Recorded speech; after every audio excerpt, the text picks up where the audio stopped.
আমি ঢাকা বিশ্ববিদ্যালয়ের সূর্যসেন হলের ছাত্র ছিলাম।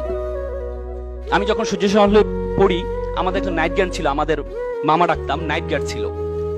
তিনি সারা রাত ধরে ডিউটি দিতেন, সকালে পিঠা বিক্রি করতে। তো আমি বললাম, মামা আপনি সারা রাত ধরে ডিউটি দেন, সকালে আবার পিঠা বিক্রি করেন, আপনি ঘুমান কখন?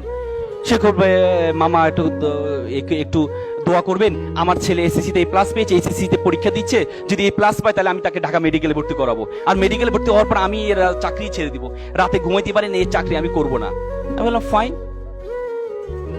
তারপরে কিছুদিন যাওয়ার পর দেখি মামা দুপুরে ফল বিক্রি করছে। তাই বললাম, মামা সারা ধরে ডিউটি দেন, সকালে পিঠা বিক্রি করেন, দুপুরে ফল বিক্রি করেন, আপনি ঘুমান কখন?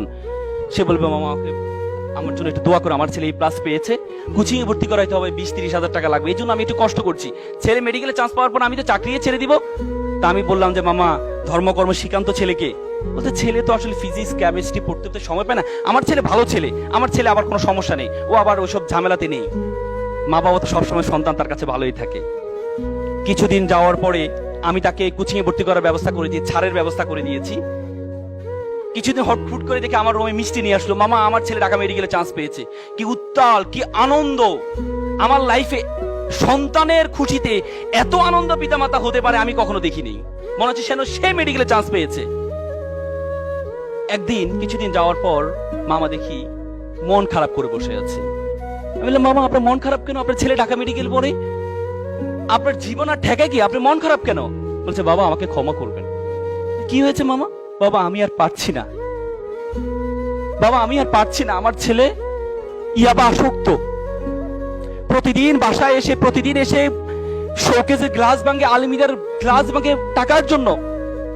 বাবা আমি বিশ্বাস করেছিলাম আমি যখন অসুস্থ হব আমার ডাক্তার ছেলে আমাকে সুস্থ করবে, আজকে আমি সুস্থ মানুষকে আমার ছেলে অসুস্থ বানিয়ে দিচ্ছে। এমন ডাক্তার ছেলে তো আমি চাইনি।